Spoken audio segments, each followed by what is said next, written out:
Movie start होती है तो हम देखते हैं कि एक औरत के घर एक बहुत ही प्यारा बेबी पैदा होता है। वो उसका नाम हरक्यूलिस रखती है। उस वक्त के लोग एक राजा को पूजा करते थे जिसे वो अपना गॉड भी कहते थे और उसका नाम था ज़्यूस। और ये बेबी हमें ज़्यूस का ही दिखाया गया है। दूसरी तरफ हम ये देखते हैं कि ज़्यूस की वाइफ यानी रानी को जब पता चलता है कि ये बच्चा ज़्यूस का है और वो भी किसी इंसान से, अब यहाँ हरक्यूलिस कुछ बड़ा हो चुका था, लेकिन वो उसे मारना चाहती थी और इसीलिए वो 2 सांपों को उसे मारने के लिए भेजती है। लेकिन क्योंकि हरक्यूलिस ज़्यूस का बेटा था तो उसी की तरह पावरफुल था, तो वो उन दोनों सांपों को अपने पास आने से पहले ही मार गिराता है। अब हम देखते हैं कि हरक्यूलिस काफी बड़ा हो चुका है। वहाँ के राजा उसे कुछ टास्क देती है। हरक्यूलिस इन टास्क से डरने वाला तो ना था, तो वो एक एक करके इनका मुकाबला करने लगता है और टास्क पूरे करने लगता है।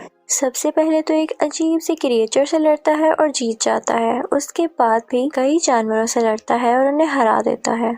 लेकिन एक दिन उसके सामने एक बहुत ही स्ट्रॉन्ग शेर आ जाता है। उस पर कोई तीर भी असर नहीं कर रहा था, लेकिन हरक्यूलिस ने अपनी ताकत से उसे भी मार डाला। फिर हमें एक जगह दिखाई जाती है जहाँ पर कुछ लोगों ने एक लड़की को बुरी तरह से बांधा हुआ था। वो इनफैक्ट हरक्यूलिस का भांजा था। कि तभी हरक्यूलिस वहाँ पर आ जाता है और उन सब लोगों को मारकर अपने भांजे को बचा लेता है। फिर हम देखते हैं कि हरक्यूलिस एक जगह पर बैठा होता है तो दूसरे मुल्क के राजा की बेटी आती है और कहती है कि हमें तुम्हारी जरूरत है। वो कहती है कि हमारे खास लोगों ने ही हमारे साथ चीट किया है और हर तरफ लड़ाइयाँ हो रही हैं जिसकी वजह से लोग मारे जा रहे हैं। वहाँ हरक्यूलिस के साथ एक आदमी बैठा होता है तो वो कहता है कि बीवी हमारे पास वक्त नहीं, हाँ अगर तुम ज्यादा पैसे ऑफर करो तो हम जरूर आ सकते हैं। तो वो शहजादी उनसे कहती है कि जंग में लड़ना तो फख्र की बात होती है। तो हरक्यूलिस उसे कहता है कि हमें हथियार बनाने के लिए पैसे भी तो चाहिए।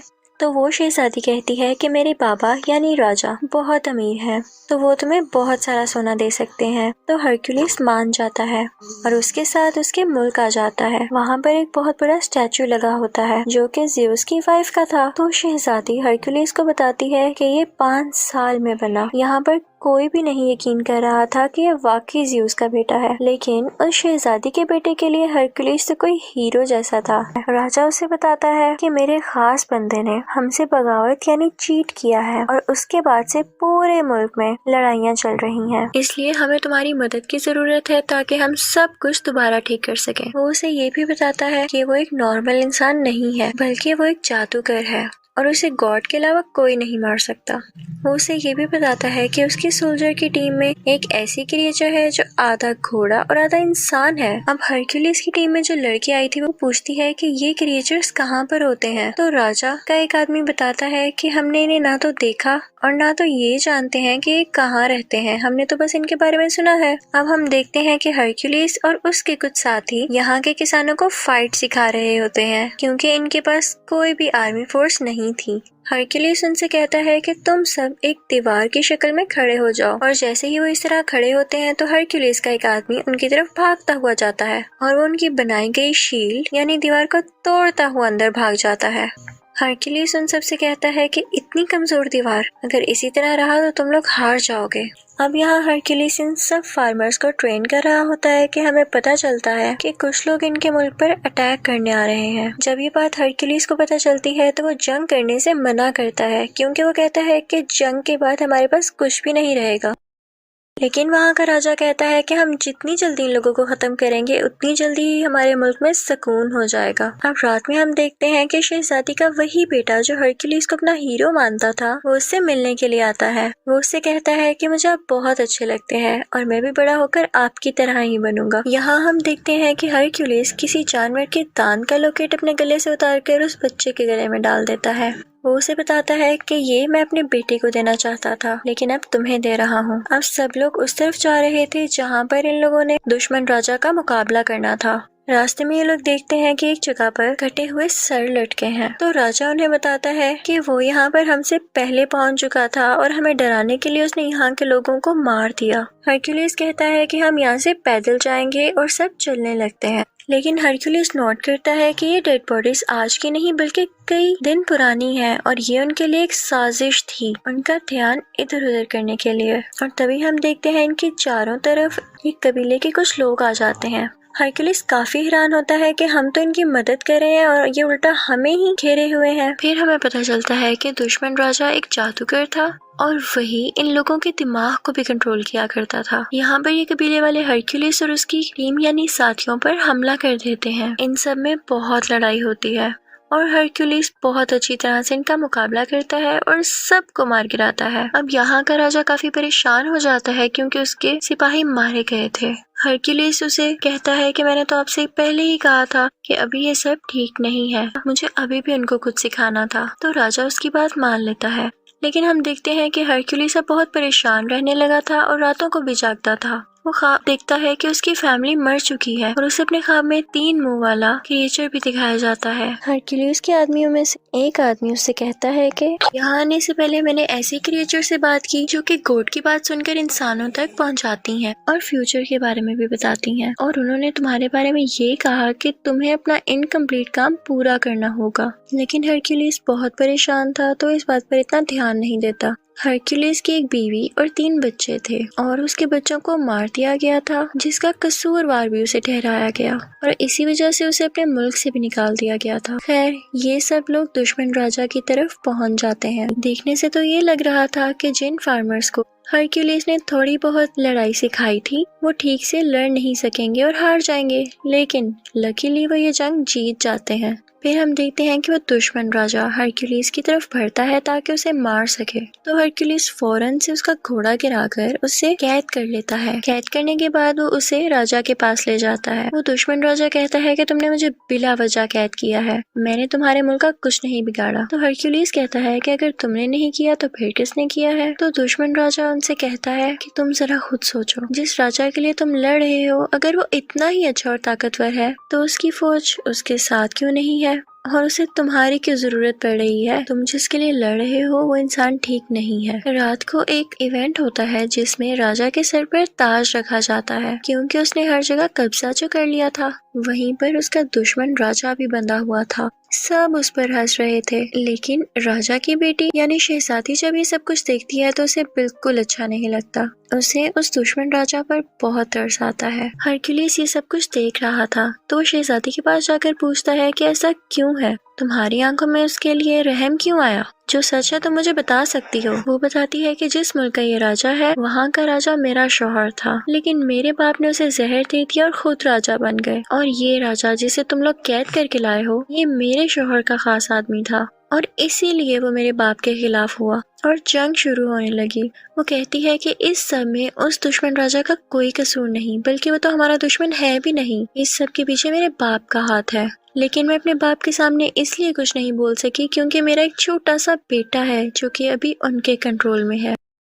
और वो उससे कहती है कि मेरे बेटे को यहाँ से ले जाओ और उसे अपनी तरह की ट्रेनिंग दो। यहाँ राजा का खास आदमी आता है और हरक्यूलिस से कहता है कि आपको राजा ने याद किया है। अब हरक्यूलिस राजा के पास जाता है तो राजा उससे कहता है कि मैं बहुत खुश हूँ कि तुमने आम इंसानों और किसानों को अपनी जंग के तरीके सिखाकर उन्हें जितवा दिया, और देखो आज मैं राजा हूँ। अब आगे से वो लोग दूसरे लोगों को लड़ाई के तरीके सिखाएंगे और आहिस्ता आहिस्ता मैं पूरी दुनिया पर कब्जा कर लूंगा, और ये सब तुम्हारी वजह से हुआ है, तो क्या तुम मेरे खास आदमी बनोगे? हरक्यूलिस सुनकर मना कर देता है तो राजा कहता है कि ठीक है, जैसे तुम्हारी मर्जी। ठीक है, मैं तुम्हें सोना देता हूँ और उसके बाद तुम यहाँ से चले जाना, और मैं राजा बन चुका हूँ तो मुझे तुम जैसे लोगों की अब क्या जरूरत है। अब हरक्यूलिस और उसके साथी वहाँ से अपना सोना लेकर चल पड़ते हैं कि तभी वो देखता है कि उसके आसपास गांव के लोग खड़े हैं। वो लोग काफी उदास दिख रहे थे। दरअसल वो नहीं चाहते थे कि हरक्यूलिस जाए क्योंकि हरक्यूलिस ने उन्हें रहने के तरीके जो सिखाए थे। हरक्यूलिस जैसे ये देखता है वो अपने सोने की थैली फेंकता है और कहता है कि मैं यहीं रहूंगा क्योंकि यहाँ के लोगों को मेरी जरूरत है। हरक्यूलिस का एक साथी कहता है कि आप क्या कर रहे हैं, हमें अपना सोना मिल चुका है और हमें यहाँ से निकलना चाहिए। लेकिन हरक्यूलिस के बाकी साथी भी अपना सोना फेंक देते हैं और हरक्यूलिस के साथ ही रुक जाते हैं, सिवाय उसी एक साथी के। वो अपना सोना लेकर वहाँ से चला जाता है। अब हरक्यूलिस के साथी सीधा राजा के कमरे में आते हैं, लेकिन राजा के आदमी इन सबको घेर लेते हैं। यहाँ शहजादी और उसका बेटा भी होते हैं। अब राजा का खास आदमी उसे बताता है कि आपकी बेटी हरक्यूलिस को कह रही थी कि मेरे बेटे को अपने साथ ले जाओ। ये सुनते ही राजा अपनी बेटी से उसके बेटे को छीन लेता है। यहाँ पर राजा का एक आदमी हरक्यूलिस पर अटैक करता है जिससे वो बेहोश हो जाता है और जब उसे होश आता है तो वो देखता है कि वो बड़ी बड़ी जंजीरों से बंधा हुआ है और तभी वहाँ पर उस मुल्क का राजा आ जाता है जहाँ पर हरक्यूलिस बड़ा हुआ था। हरक्यूलिस ने हमेशा उसका साथ दिया और उसके लिए कई जंगें लड़ी, लेकिन यहाँ पर इसने भी चीट किया और उसी बुरे राजा के साथ एग्रीमेंट कर लिया कि हम मिलकर दुनिया पर कब्जा करेंगे।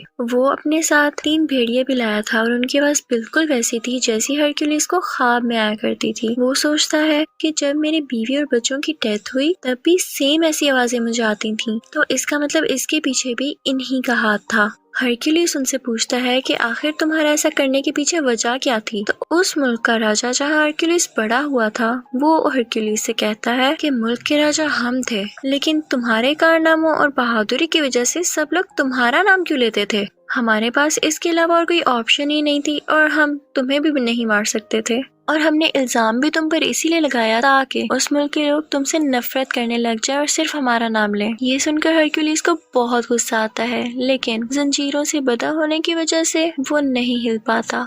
अब यहाँ हम देखते हैं कि वो राजा सबको एक एक करके मारने का प्लान कर रहा था और इसके लिए सबसे पहले वो अपनी ही बेटी को मारने लगता है। ये देखकर हरक्यूलिस घबरा जाता है तो उसका साथी उससे कहता है कि तुम कर सकते हो, अगर तुम हिम्मत हार गए तो हमारा क्या होगा। ये सुनते ही हरक्यूलिस में काफी हिम्मत आती है और वो उन जंजीरों को तोड़ देता है और खुद को आजाद कर लेता है।